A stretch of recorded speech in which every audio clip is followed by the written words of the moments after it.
Hi, I'm Paris, and I'm in weight loss limbo. My weight hasn't changed over the past month.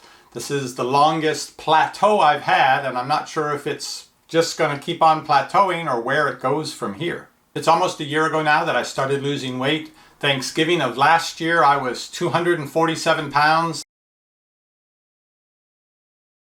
That's my highest of the past few years, and currently I'm at right centering around 190, 191, 189, doing this sort of thing. Pretty much I'm 190 now, so I've lost 57 pounds.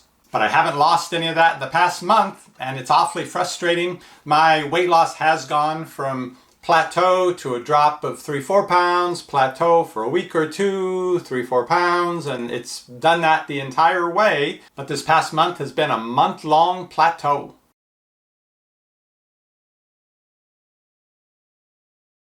For me, it's all the more frustrating because my BMI, which started out as obese, and then I've gone all the way down through overweight, and I actually will go from overweight to normal weight if I could get down to 188 pounds, and I'm stuck at 190. It's dipped down to 189, but then come back up. And 188, I'd be right at the upper limit of normal, but I'd be back to a normal BMI. Also, my most recent waist measurement is 41 inches, and 40 inches the cutoff where you start heading towards metabolic syndrome and other ailments, and if you can keep 40 or under, you're supposed to be in good shape. I'm stuck at 41.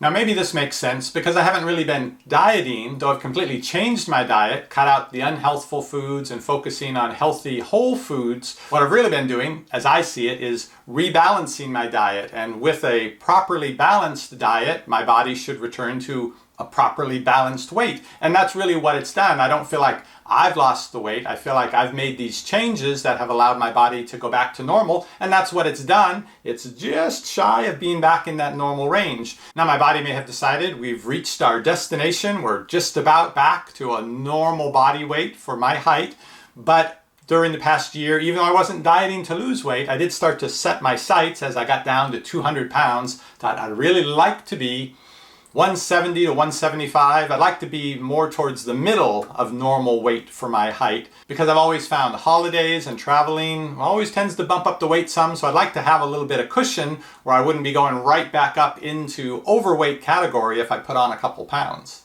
Also, I still have insulin resistance, some other medical conditions I'm working to improve, and I think I would improve them more quickly if my weight was more reasonable than right at the upper limit, edging right up on overweight. So my body may have decided with the diet and lifestyle changes that I've made that 190 is now my set point. And that's not a bad thing considering my set point used to be 247 pounds. So set point means this is what my body thinks is a healthful weight for me, even if it isn't the weight I had my sights set on. So I could wait it out. Maybe eventually the plateau will end and I'll lose another pound or two, and it'll just be a real slow process over the next year of going down 1 or 2 pounds at a time every month or two. That'd be okay. My worst fear is that I'll see my weight start to bump up, and so many diets from what I've read are effective originally for the first 6 to 12 months. On most diets you can lose weight. It's the maintaining the weight loss that gets you, and it's usually in that 6-month to 12-month period where whatever you're doing stops being so effective, or you don't stick to it quite as fastidiously as you had been, and the weight starts to creep back up. And I'm in that 6-month to 12-month period right now. So let's hope that's not the case. But I'm thinking, well, what can I do if my body has decided, based on the conditions of what I'm giving it right now, the foods that I'm eating, the 14-hour-a-day intermittent fasting window that I'm doing, the fiber and the support I'm giving to my microbiome, the 3 pillars of my weight loss over the past year. What if I tweaked one or more of those? What if I went back through my diet and cut out absolutely all added sugars? Because I eat a few things that have a little bit of added sugar, and I know that affects my insulin sensitivity, and I know that affects my weight. So would that make enough difference? What if I went from 14 hours during each day of not eating to 15 hours, 16 hours? Would that be enough to tip the plateau so I'd start back down again?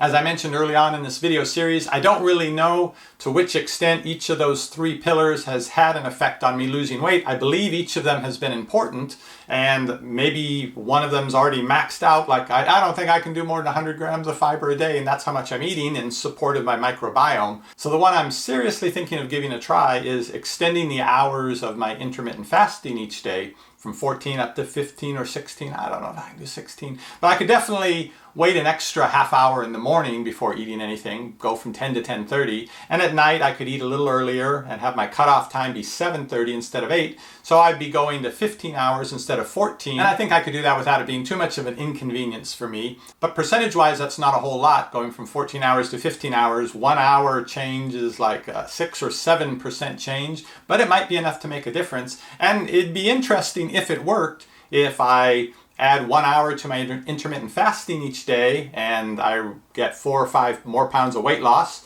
If I added another hour, would it add a few more pounds? If I cut it back to 12 hours, would I see my weight go up to 200 again? That one I'm not willing to try and find out.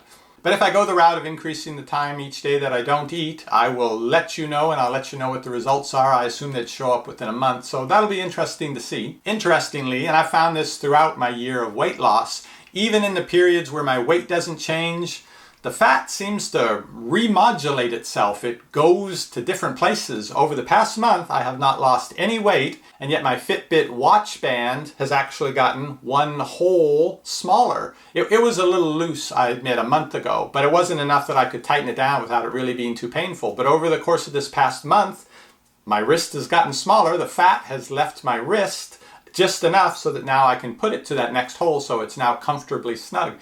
Now, in terms of places you really don't care about losing weight, I can just get my fingers around my wrist now, and I know that's supposed to be some sign of healthiness as well. But I don't need to lose any more weight in my wrist. I got plenty of it here still to go. So hopefully it won't happen that in a couple months' time I report back to you and say, hey, I lost 10 more pounds.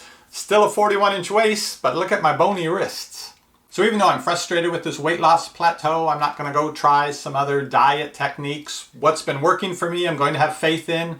I may need to do just a little bit more of it if I'd like to see the changes continue and a little bit more weight loss. Maybe 170, 175 is a little overly optimistic. Maybe 185 would be good, and I'd be good with 185. So I do have a question for those of you who've dieted and lost weight. Have you ever reached a plateau that's gone on a full month and then the weight loss continued on downward? Or at 1 month, if it's not happening, it's not going to happen unless you make some changes?